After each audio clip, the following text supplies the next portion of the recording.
विषयावर बोलणार आहे. तो विषय केवळ एका स्त्रीचाच नसून संपूर्ण समाजाच्या जाणीवेचा आरसा आहे.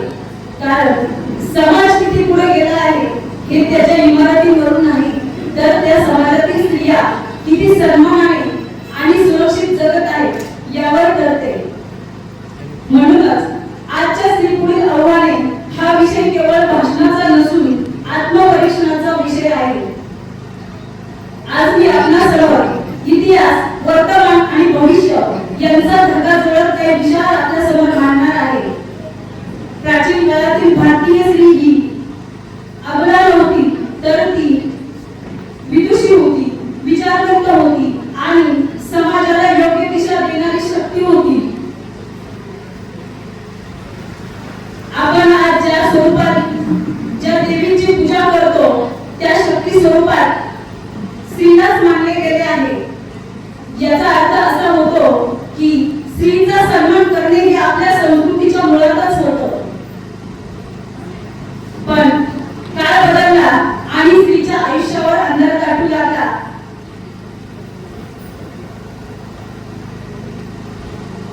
मध्ययुगात स्त्री ही शिक्षणापासून वंचित राहिली.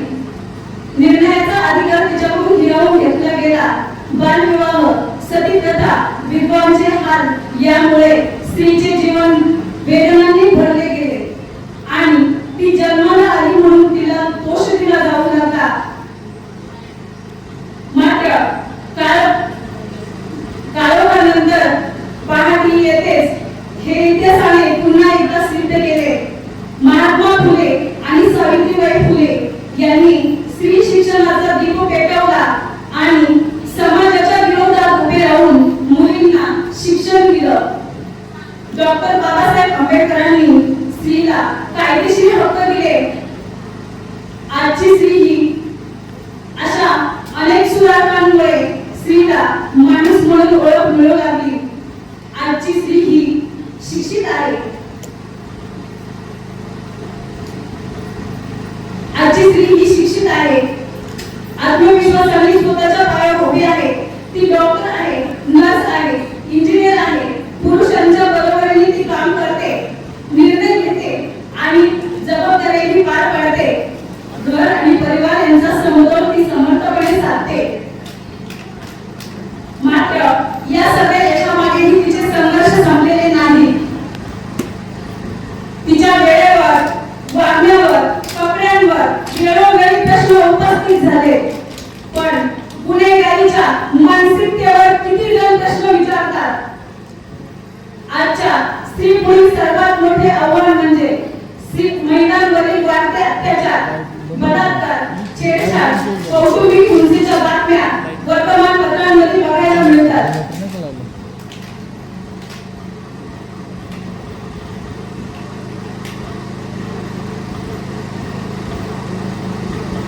आणखी एक मोठे आव्हान म्हणजे आज स्त्रियांची भावनिक फसवणूक केली जाते.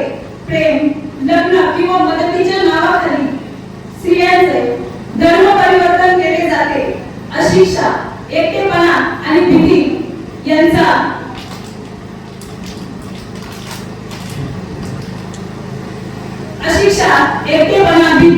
यांचा गैरफायदा घेतला जातो.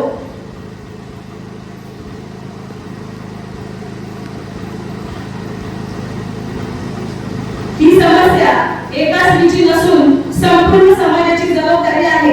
कारण हा प्रश्न एका स्त्रीचा नसून तो संपूर्ण समाजाचा अपयश दर्शवतो.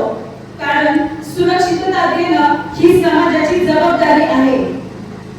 खऱ्या अर्थाने नाजूक दिसणारी गोष्ट ही मजबूतच असते. अगदी स्त्री ही अशीच आहे. तिला संरक्षणाच्या नावाखाली बंदिस्त करू नका. प्रेम दिलं, विश्वास दिला, संधी दिली तर ती समाज उजळवते, घराचं मंदिर बनवते. ती अबला नाही तर सबला आहे. म्हणूनच म्हणावेसे वाटते, स्त्री जन्मात तुझी कहाणी, हृदयी अमृत नैनी पाणी.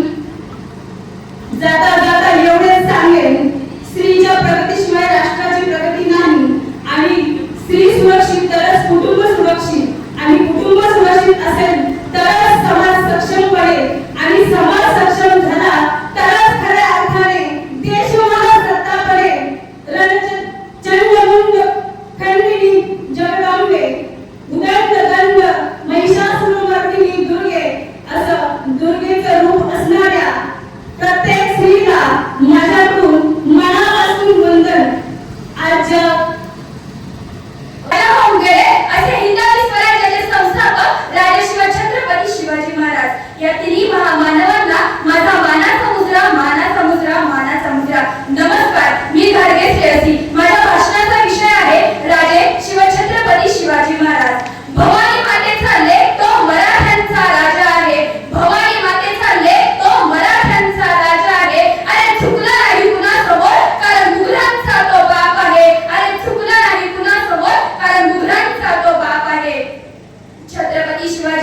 महाराज यांचा जन्म 19 फेब्रुवारी 1630 रोजी शिवनेरी किल्ल्यावर झाला. त्यांच्या आईचे नाव माँसाहेब जिजाऊ आणि वडिलांचे नाव शहाजीराजे भोसले असे होते. अहो, 16व्या वर्षी आताची पिढी काय करतीये? 16व्या वर्षी आताची पिढी हातात मोबाईल घेऊन बसलीये. पण माझ्या राजानं अवघ्या 16व्या वर्षी मावळ्यांच्या साथीने रायरेश्वराच्या मंदिरात जाऊन स्वराज्य स्थापनेची शपथ घेतली. आता तुम्ही म्हणाल, हे मावळे कोण होते? अहो, हे मावळे दिसायला रांगळे होते, स्वभावाने साधे भोळे होते.